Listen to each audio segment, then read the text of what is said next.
What's up, everybody? Hello, welcome to the Husting Sideways podcast. I'm Alan Halas. I'm a music writer. And I'm Jim Love, and I'm a keynote and motivational speaker. And this is episode number 58. 58. And let's tell them that I pulled up about 12 seconds before we started recording. Oh, yeah, we literally, he just walked, he just ran right into the house. Yeah, and it's funny because if you've been listening to the show for a while, you may know that I used to have to Google directions here for probably the first 27 times I came here because I'm not a directions guy. I'm not Lewis and Clark. I don't know where I'm going.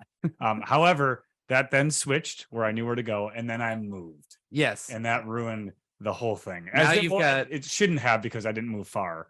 But now I have to deal with traffic. Yeah, now you have new traffic patterns to deal with. I didn't know that. Also, didn't even ring the doorbell. He literally just ran in the house. And the reason why is because I know you well enough where I knew you'd be setting up and I knew you wouldn't hear the knock. And I was like, this is the first time I've ever done that.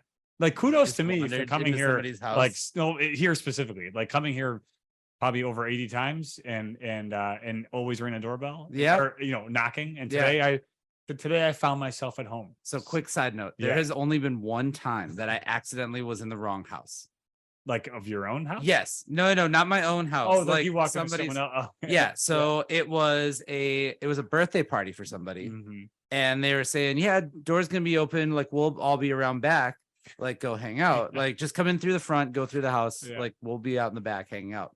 So I pull up to this house and I'm like, lights on. It seems like this is the right spot, right? Here. Yeah. And I'm assuming I'm hearing noise in the backyard.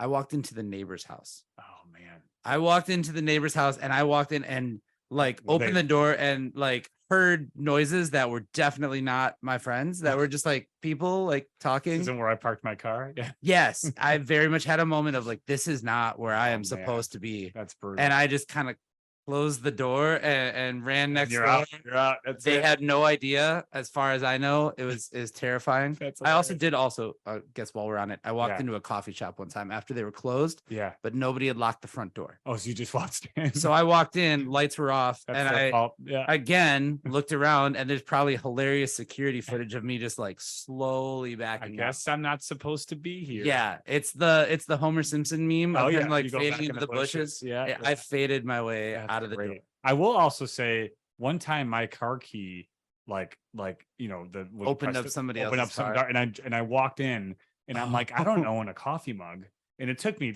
15 seconds. I mean, which is a long time. Same car, same type of car, same make model, and I'm like, wait a minute, this doesn't. And I'm like, oh my gosh, this isn't it. And now that I'm worried because my car could just be opened by anyone if someone has the same keys. I'm gonna try and steal your car after this just to see what happens. I guess on that note, we could shift into we absolutely can shift. I'm here. I showed up and happy to be here. And you're in the right house. I am in the right house. Didn't walk through the wrong house, and I walked into my own car to get here. So it's been a great day. And who's with us today? I want to tell us more about them. So today we have an author by day, but also a serial side hustler. We love the word serial side hustler. Yeah, one of our favorites. So we have Todd Brison joining us on the show today. Hello, Todd. Welcome to Husting Sideways. What's going on, guys? I couldn't help but think of, I don't think I've walked into the wrong building. I sort of have the opposite effect. My house is on the main street. It's not clearly labeled, but next door is clearly labeled. They have a driveway and we don't. So my neighbor and I are always getting the wrong groceries. Somebody will literally walk up to the house with 4 bags of groceries, hey, here's your stuff. And I'm like, that's not my stuff. I'll take it since they paid for it, but it's all mine now. I wanted all this Michelob Ultra. This yeah, that's right. That's great. And if I'm not mistaken, Todd is coming to us from another state that I don't think we've hit before. Yes, where are you name that state today? I'm in Tennessee, so my little moniker is Todd B from Tennessee. That's how everybody's going to remember it. I'm in the sticks out here, 40 minutes west of Nashville, and in a little town called Dixon. Awesome. I don't know if we might have had Tennessee, but we definitely have not had Dixon. No, we haven't. I hope that you're the first person from Dixon, Tennessee, because that would be wild if we had 2 of those folks from there. But maybe I would be shocked. Your neighbor might have came on talking about the groceries you've been stealing from him. Yeah, that's what it is. That's what it is. I'll talk to Matt. He's on next week. That's right. He'll be on next week to banter about that. We do have to acknowledge the T-shirt game by Todd is on point. Taco Tuesday legend. Killing it. And the moral of the story is today is, well, We're next recording on a Monday, but we're Tuesday, yes. recording on a Tuesday.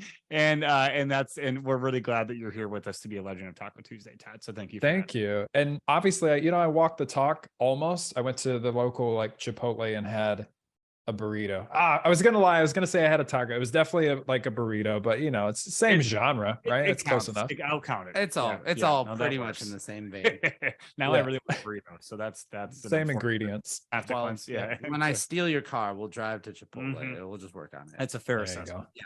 go. Yes. Todd, so you've got a background that leads you to writing. Tell us a little bit where, kind of how you got into all of the different things that you have gotten into up to this point.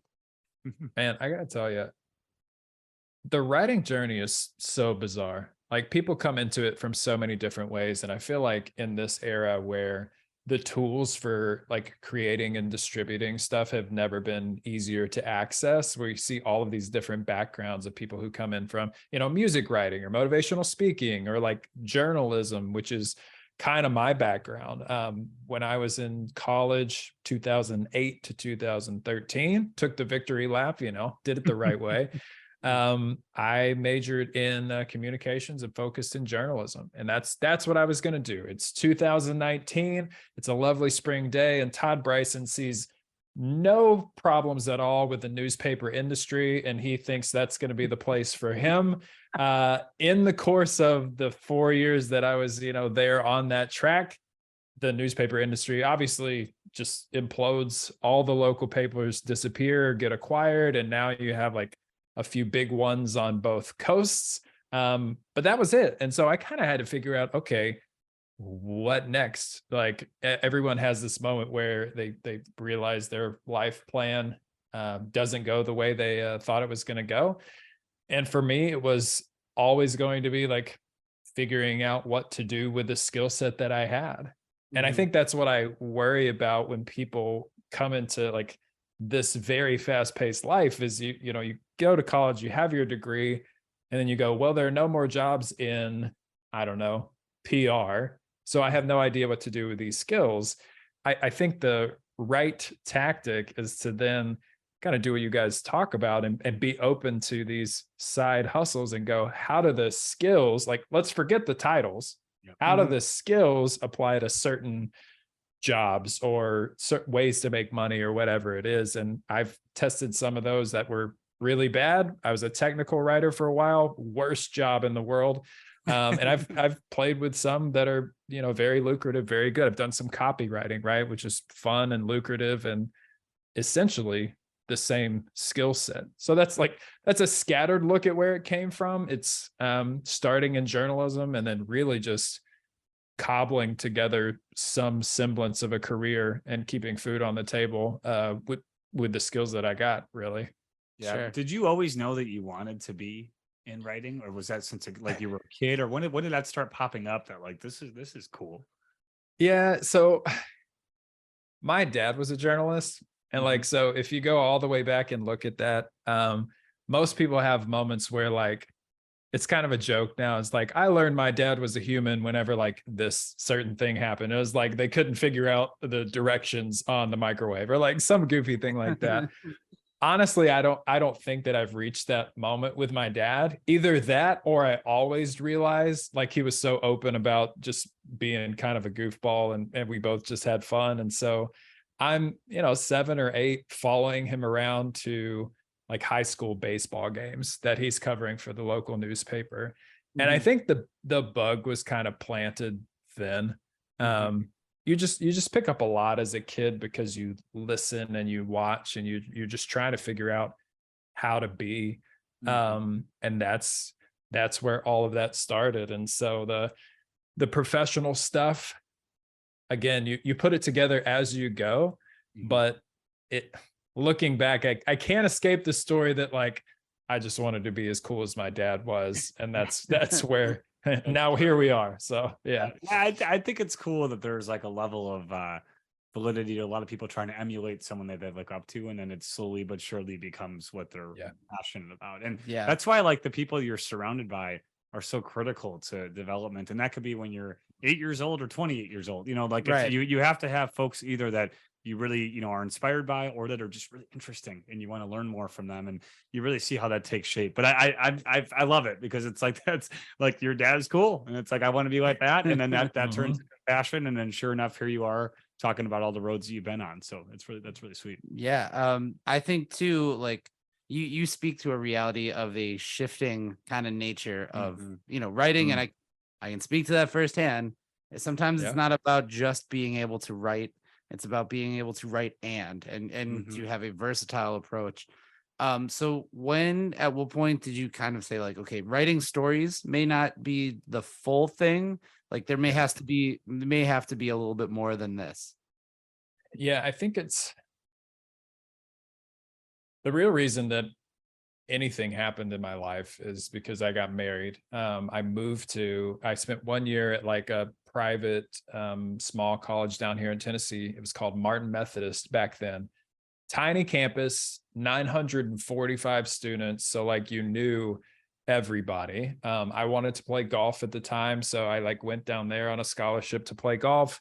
I had a high school girlfriend at the time. She moved to ETSU. The long distance relationship was a disaster. So I followed her to ETSU, and I was like, I'll show you, like, you're going to get too much of me. For the record, we just celebrated 10 years of being married last October. Well, hey, you know what? That's good. That's great. It worked out. It worked out. But there's something about like including other people in your life that forces you to get really practical. Like all of a sudden, when you go from, you're outside of your parents' little bubble and they're taking care of you, to now, not only are you supporting yourself, but you've said to this other person, like, hey, let's make a life together. Let's forget both of our parents and see if we can't figure out a way to make a living. And so even at 21, 22, I'm forced to get really practical really fast. And so what that meant for me was going, all right, what jobs are available now? Like I wasn't thinking anything beyond that at the time. Is this job's not available? What job is available? And we moved back from, the mountains in Tennessee and East Tennessee back to Middle Tennessee, where we are now, or close to it. And I just started reconnecting with people. Had this guy named Danny, whose last name is somehow spelled with a W, a Y, and a Z. And I can't pronounce it to this day, but he was telling me he worked for this tech company, and he said, hey, we're looking for tech writers. And I'm a decent interviewer. And I said, here's what I got. Here's what I came from. And I've picked up the rest on the job. And frankly, I think that that's been kind of the pattern of my life. It's like, okay, I think I can pull this off. Let's start, it's the old jumping out of the plane with the parachute and trying to, figure it out on the way down thing. I think I can pull this off. And then, once you're in the atmosphere, and again, the stakes are up, you got to perform if you want to stay there. Kind of learn what you need to learn. So for technical writing, again, specifically for the technical writing, it was just, I said it was super dull, but it was all templates and formatting and Microsoft Word and tech speak. And that was the stuff that I picked up there. And again, I like to trade up. So anything that I took from there went to the next kind of step. But that was where it was all started, getting practical and getting boring almost to figure out the next step. Yeah, no, I agree with that. And I think that that's what also makes you a well-rounded, not only writer, but I think in anything, just anything professional, you absorb something from wherever you are in your life, no matter what, if it's your main job, if it's your side hustle, if it's whatever, you absorb something from that. So really getting into that position of having to, learn tech jargon and having, it's just an expansion of being able to write. It's just now being able to go to that next level and say, yes, I can write. And I can also, I can speak tech now, or I can speak whatever. Long way from high school baseball though. Right. Yeah, totally. Yeah. But I think, I said earlier, forget the titles, right? I worry that many people today, get kind of stuck in the idea of what they want to do, even though we see the world as it is, right? We know how fast it's changing, but you get this idea in your head of who you are and what you want to do. and you don't strip away to like, not only what can I do, but what do I trust myself to learn based Right. on the things that I've learned so far. And I think that ability to just go into a situation I did understand, pick it up really quickly, more than the skill set, I was just like, oh, okay, like I can figure it out. And the knowledge that I could figure it out was as helpful as anything else. Yeah. I mean, it's difficult to go into something sometimes where like the expectation is you have to kind of learn as you go. I think sometimes people, especially if they're passionate about something, are like, I immediately have to be good at this because this is what I'm passionate Right. about. And that's not the case. I mean, I knew I wanted to speak, but I wasn't good at writing and I wasn't good at speaking.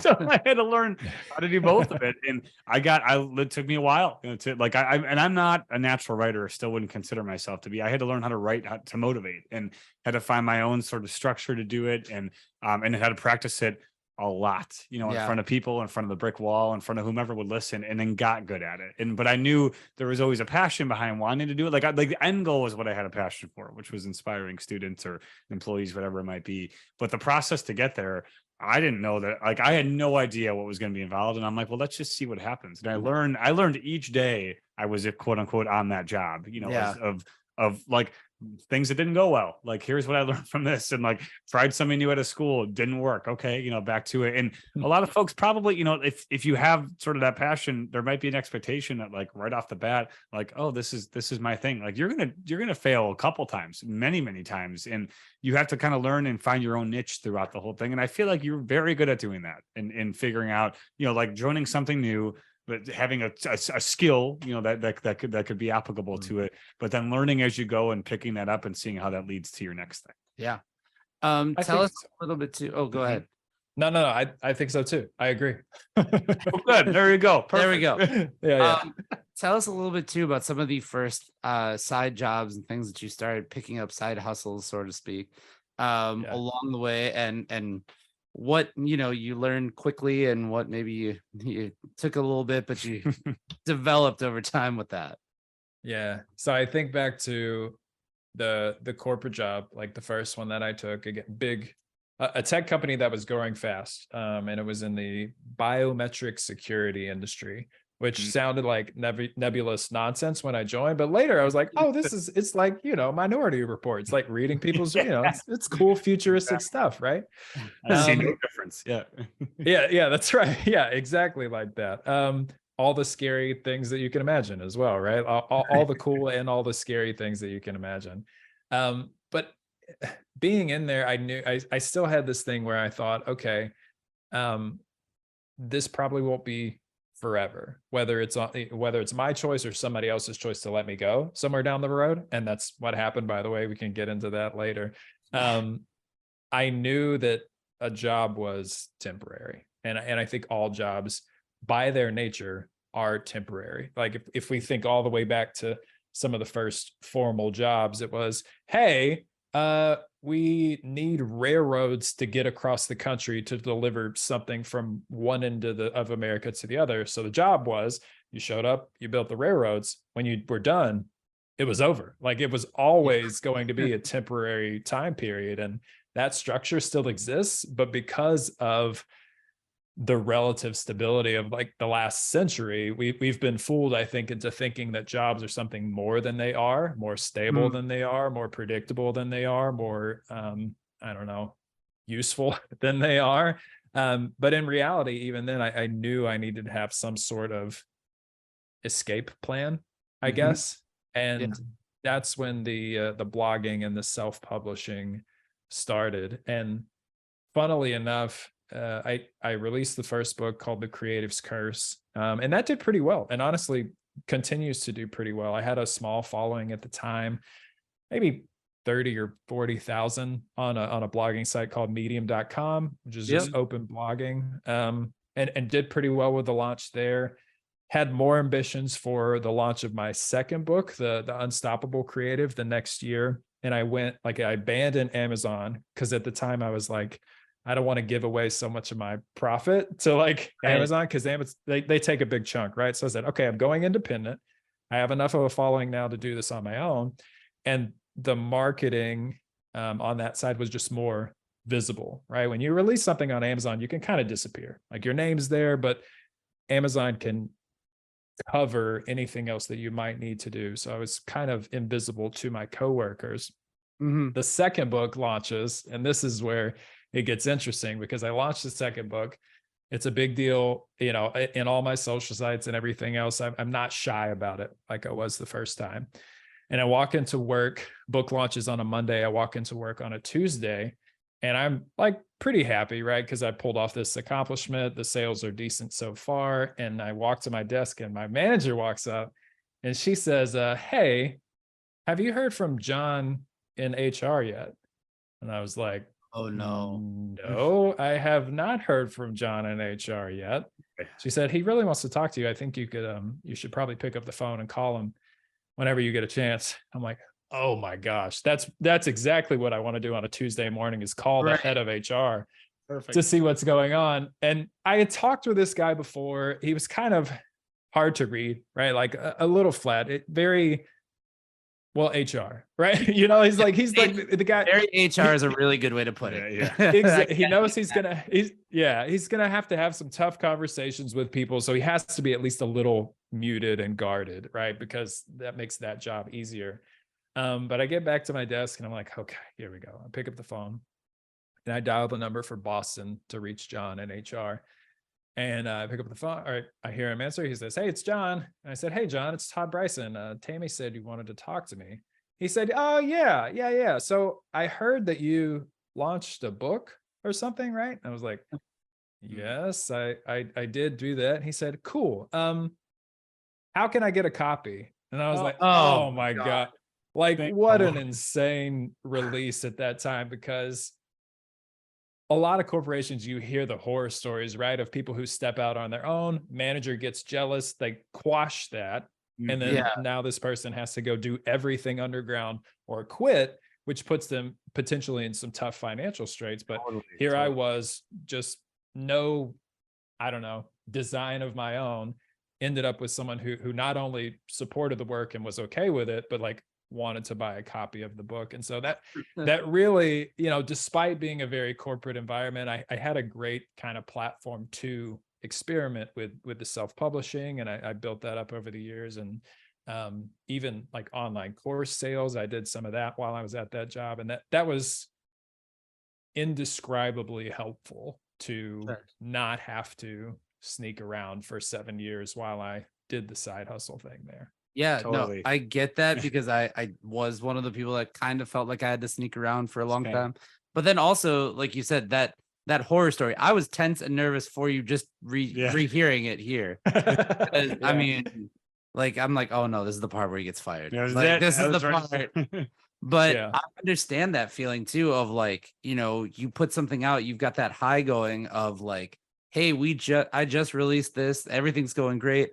And you want to hear what from me now? Like, you want me to talk to who? Like, that is, it seems like it could be the biggest of buzzkills to be like, HR wants to, you know, have a word because they've discovered this thing that you've been doing.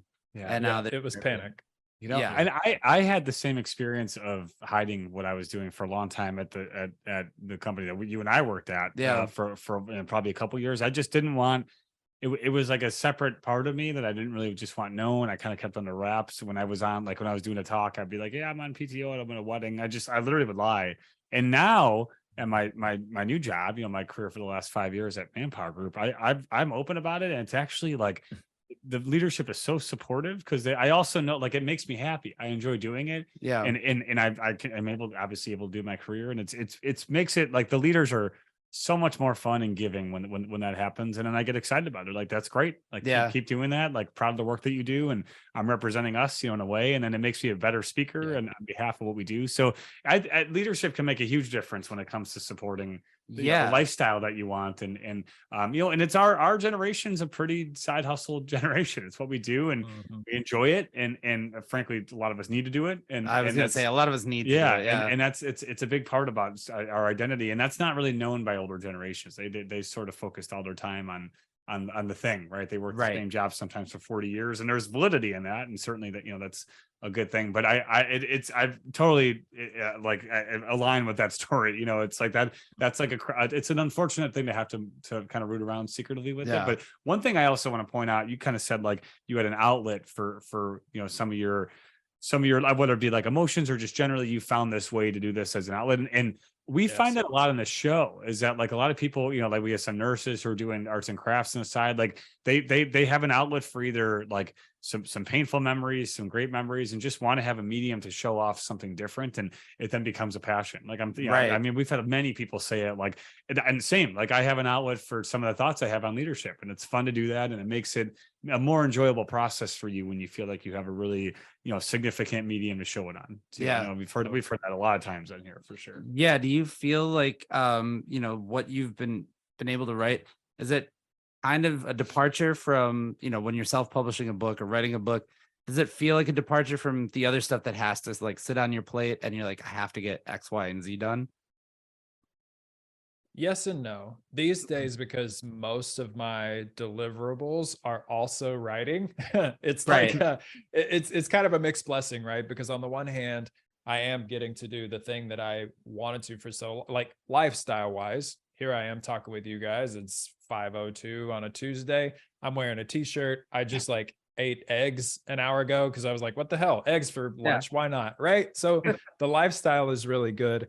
I do have to be very intentional about having that, I guess, creative window. So like, because a lot of what I do now is I write in order to initiate a transaction. Like I do a lot of copywriting. I do a lot of sales page stuff now, very creative and very fun in its own right. But you're going to lead people to like, there's one endpoint, right? So like wherever you are up here, you're trying to make a convincing argument to get them to purchase the thing that you want them to purchase. Right. I, for my mental sanity, still need not that, right? Like I need an area where it's just, again, it's maybe Thursday morning now instead of Tuesday. And I found this article on Pablo Picasso. And even though there's probably no chance that's going to feed into anything that I do, maybe it does. But I gotta have that time where I just sit down and read for my own edification. And maybe I'll write something off of that. Maybe I won't. But either way, that's the kind of grease, I guess, that keeps the rest of the engine running. Yeah, I get that, because I can get into a point too where, I need to turn out some articles for work or whatever, or for the side hustle even too.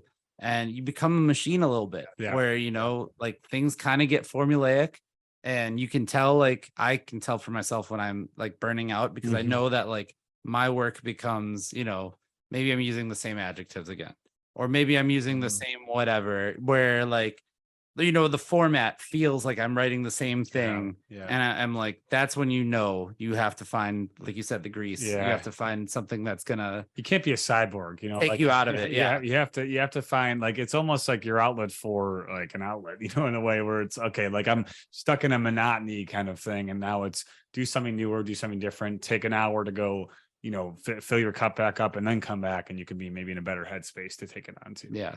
Speaking of cyborgs and technology and all of this sort of thing, is no secret within the writing world and the journalism world that, ChatGPT and AI are taking over. But I know that you're somebody that prides yourself on the written word. Is that what has been your experience with that sort of thing so far? And do you find any use case where you're like, okay, I can see where this could actually be beneficial for what you do? Yeah. So the story I love to tell now. So first, let me say this, because someone's listening to this right now and going like on the edge of their seat, because everyone is nervous about this. We have a whole, 11,000 Hollywood writers on strike right now as we're recording this, because obviously they want more compensation, but they're nervous that all the producers are just going to go, bye guys, it's now a network of robots that we don't have to pay at all, and they can write our episodes of Outlander. All we have to do is type in the prompt like, hey, write a spicy love scene between Jamie and Claire, right? Like that's the fear. Yeah. So I think before I tell this story of my own experience, I think the best way to quell that fear, to calm that fear, is to actually try to use the tools for what you do. Yeah. Because then you can step outside the rhetoric and the news stories, which, by the way, are exaggerated on purpose and drive some anxiety on purpose. Like, I don't want to get into that whole debate, but we know that's what they do. Yeah. So go, if you're listening to this, your assignment is go and use the tools. If you're a photographer, go try it like Mid-Journey. If you're a writer, go to ChatGPT or Google's Bard, which is now out for 2 days, and use the tools, because then you'll discover something like I discovered when I tried to use the tools. A couple weeks ago, I was putting together this post on British writer Terry Pratchett. And if you can see that, all this top row of my bookshelf, all Terry Pratchett, great author. Are you guys familiar? I'm not. I am terribly not familiar. Yes. Okay. No, well, then you guys have homework too for this. Yeah. For the episode. Down. Yeah, you'll get a kick out of them. But I'm trying to put together a piece about him, and what I want to do is analyze his writing, because that's what's fun for me, is to go, why the heck does this paragraph work, and how does he make it so captivating? And that's the kind of the motivation for everything I do now. But I know that in order to make many people interested in this guy that they may not have heard of or have read, they need some like stats as to why they should care, right? Like, everyone cares about Warren Buffett because of his track record, right? That's why we all know the name and many years of him being there. So if you don't know it, I have to go, oh, he's done this. He's like made this much money. He's written this many books. He's got awards, influences, and all of these things. I decide on this day that I'm going to get ChatGPT to do this for me, right? I'm like, okay, now's the time. I've delayed it long enough. I've been scared of it long enough. We're going to log into ChatGPT and have him do my research for me. I don't know why he's a him, but in my mind, he is. I'm going to say, okay, ChatGPT, tell me a little bit about Terry Pratchett.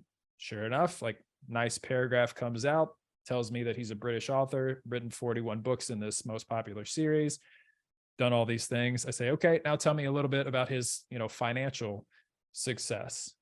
Again, talks about, millions of books sold, probably earned this. After that, he did this, donated to this and this charity. I'm like, this is amazing, because I'd have to go, and again, we're splitting hairs, because even the research process now is super spoiled. Like, I don't have to go inside a library. I could just type into Google. But ChatGPT is the next step, right? I don't have to visit 12 websites to find this information out. I just get it by typing a prompt. I'm like, oh my gosh, this is so great. So I get my information and I'm putting it in the article. I'm like, wow, this really is changing. Like, it's speeding up the process for me. I want to know a little bit more about the author, about the information that I'm being told. It says specifically that Terry Pratchett influenced Stephen King. And I'm like, that's what I want. I want to see that article where Stephen King is talking about Terry Pratchett as an influence. Right. So I say, hey, ChatGPT, why don't you go ahead and hit me up with those sources that you use to get that information? Give me the links that I can click on. So, sends me 5 links. He's like, take a look at these things. Again, still a he. I don't know why. Take a look at these things. And I click the first link and it says 404 article not found. I'm like, oh, that's interesting. And I click the second link, broken. Click the third link, broken. Fourth link, broken. I asked it to generate links over and over, generated 25 links for me. They were all broken. At that time, I'm still naive enough to think, oh, GPT works off like this fixed data set. So probably it's just pulling specifically from articles that got taken down. Yeah. What I figured out in the weeks since was that Chat was just making up URLs that did not exist at all. It just said, oh, here's what a URL is supposed to look like. Yeah. There you go. That's what it is for sure. Gosh. Right. Wow. So, so here's my thought about that. Like, I'll sum up my kind of conclusions here, which is, if you can't trust it once, can you ever trust it? Right. That's the question that I have to ask. Yeah. Huh. So for me, like, as somebody that has played with it and, tried to utilize it, I agree that, having it pull the information right now, at least at this point, is a little iffy. The like the best case I've found for it is to be able to rewrite something for me. Yeah. And say, and really you feed it and you kind of like, you essentially work backwards. You edit what you want to send into it, and then you edit again once it comes out. Because it still is kind of in this like robotic language of like, I could see uses the same thing. But yes, now, I mean, that terrifies me to think, like if we were pulling pixels, not that I have used it for like kind of like anything that needs research kind of thing, but like it terrifies me to try and pull and any kind of like information from it, you know what I mean? Because it's saying create a URL and it goes, oh yeah, I can make a URL. It's from So I guess you it's from StephenKingInfluences.com, obviously. Yes. Or whatever. to get that surface level thought and idea, and then like you kind of do your own thing from there. Yeah. And I haven't used it yet, but that's kind of where I'm thinking is like, okay, like I have a good starting point here. I have like some notes, and now I'm going to take this and run with it. you know, and be enabled by it, not dictated by it, almost in a way. Yeah, exactly. It's like it should empower and enable. We're gonna learn. Well, it's gonna learn too, but we're gonna learn too, like how to best use this sort of thing. That's a really funny example. Yeah, that's like, and now you've terrified everybody that's listening. Well, good. No, because what I want to do is just like, I think that you and I, like everyone in the podcast business, everyone who writes, I think we have a responsibility to validate what we're saying before we release it to everyone else. And we saw this in 2020, right? It was like suddenly everyone's panicked because we have this virus that we know nothing about. And also everyone has an opinion. And so like, we're all just trying to look for the truth on this flood of information that may or may not be true. And a lot of times certainly wasn't validated by, folks at our level. I think that, the New York Times and like the journalistic outlets that are still well-funded, I think that they, despite biases on both sides, I do think that generally they make an effort to find the truth. I think the danger is people on the come up, right? Who are trying to still build their audience and their platform, who are on the content wheel or whatever, trying to produce, trying to look good, who just copy, paste, check, that's my task done for the day, and then don't bother to validate. So that's my fear. Or like you kind of said before too, like exaggerating something to the point of this is going to grab someone's attention. In the case of, I guess, COVID, saying, oh, this is the craziest thing we've ever seen. Or somebody else on the other opposite end of the spectrum saying, oh, it's not that bad. Somebody like both pushing so far. And we're seeing that a lot just in society in general. Being able to, exaggerate the terms of something to the point of this is too juicy of a thing for you to not click on. Is basically what they're aiming for, right? Everyone wants to get views. That's kind of, I mean, the same, I'm like, obviously, sports fan. I think about like some articles I see and, just like the way they phrase things, like so-and-so said so-and-so didn't show up in the fourth quarter. Like, I watch a lot of sports during the day while I'm working. Cause Todd and I both have that lifestyle where we can have a t-shirt and be able to, work from home or whatever. So there's a lot of sports talk on TV, a lot of ESPN or whatever. I remember, so they actually had a piece this morning about, is LeBron now the hero of, this is a little bit off topic, but like, is LeBron now the hero of the playoffs? Whereas I can remember, 2 or 3 weeks ago, that same commentator saying, is LeBron finished? Because he wasn't. And I get like you have to fill out content, but like that's what I'm talking about, where like it's to the extremities that that's gonna hook you is to say, oh man, is he finished? Is he the best? Do I know? Like not what do I think? What do I think? And it doesn't matter that 3 weeks had passed and the guy's story had changed entirely since then. But it was Get Up on ESPN. Oh yeah, I know. So I feel like we can call them out. Of course. They're listeners actually. So okay, so what do you, I guess with that too, what do you kind of do to combat? Do you ever catch yourself doing anything like that where you're like, when you write something, because you had to build a following too, and I'm sure that everybody at some point gets a little tempted to be like, maybe this isn't my best intellectual piece here, what do you do to kind of keep yourself morally centered? Yeah. God, I love that question. So because all of my work is public since 2013 to now, it's all on the internet. You can Google it and find it if you hunt hard enough. You can see the evolution of like how I came from what you were just talking about, like a more extreme titling thing, to where I am now, which is a more measured, I guess, headline, especially with headline writing in specific, because you just talked about that, whether it's like LeBron is finished or it's like Ben Affleck and Jennifer Lopez are in a screaming match on the red carpet, and they just like take the one photo frame from the video where it just, that's not what's happening, but that's what they use to get Where your she happened to eyeballs. be like yelling like, hey, can you grab my purse or whatever? Exactly, but it's just so loud she has to yell, so it's a mess. I think I want to address the clickbait thing, because that's something I have a fairly unusual opinion on.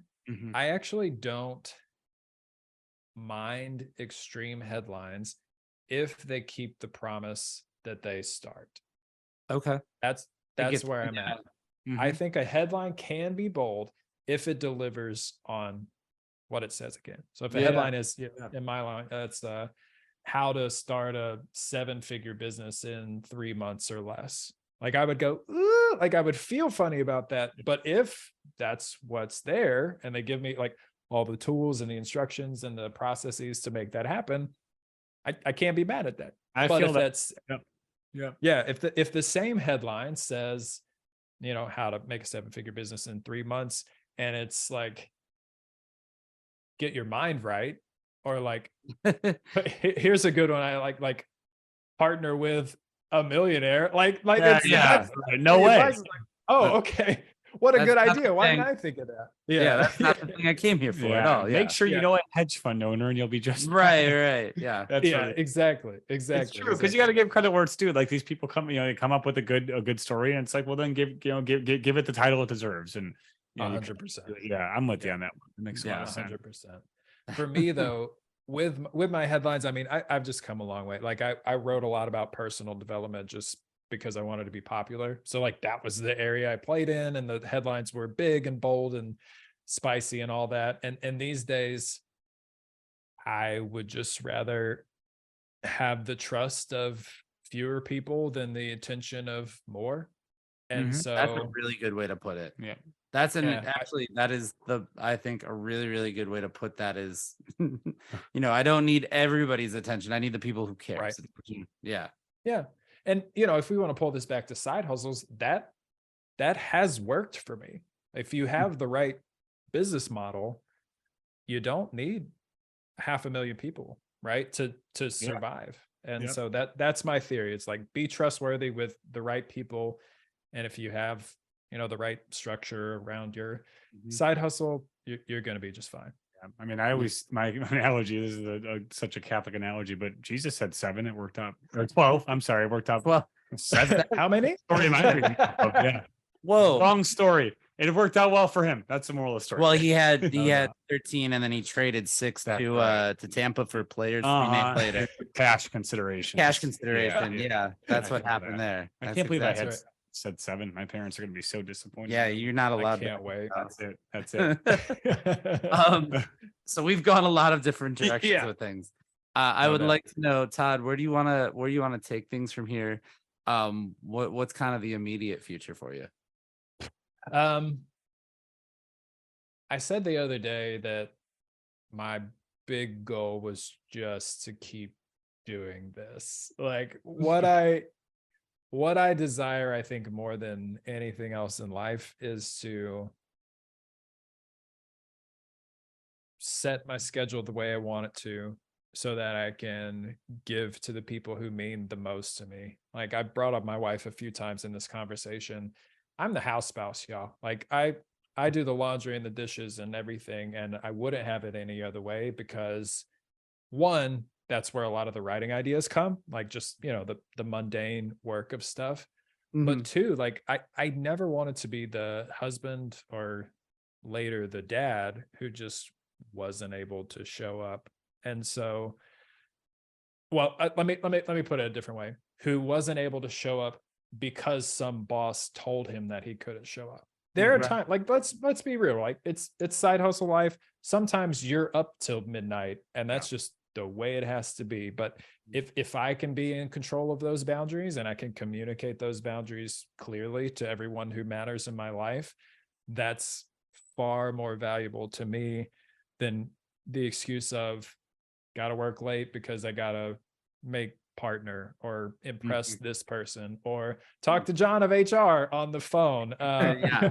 What I far prefer is just, again, y'all know I'm not crazy about titles, but creating services and products while writing in a way that helps me live the life that I deserve. And so to put some color on that, because I don't want to leave people with just like something vague, whether that's copywriting as a service, which I do now, or book royalties, which float the boat a little bit now, or consulting on books. All three of those things are things that I do now that allow, I'm not loaded, but I get to live this life, and that's what I want.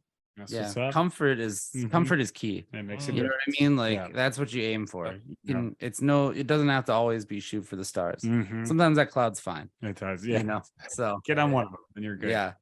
If people want to connect with you and follow you, where's a good place to connect with Todd Brison? For sure. Everybody listening to this can go to whatmakesgreatwriting.com. If they're interested in the writing side of things, that's where I really go, surgery on some of the writers that I admire most and say, here's something we can learn. If you're more interested just generally about my business and how I run it, you can go to toddbrison.com. Either way, we'll have a sign up box where you can join, and I'll talk to you soon. Awesome. Perfect. Well, thank you so much, Todd. And what did they want to get in touch with this podcast? What Yes, do? I never thought you'd ask, Jim. Yes. Thank question. you guys so much for watching and listening. If you do want to, follow this podcast, you can do that. You can get us. We're Hustling Sideways wherever you get your podcasts. Mhm. You can also find us on Facebook. We're on Twitter. We're on Instagram. We're on YouTube, and we're on TikTok as well. So we're all over the place with tons of content there. If you want to be a guest on this podcast, you can do that. It's very simple. You Yes. send us an email. It's hustlingsideways@gmail.com.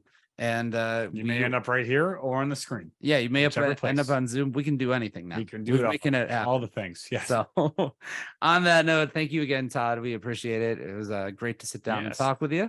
And Jim, Keep on hustling. we'll see you next week.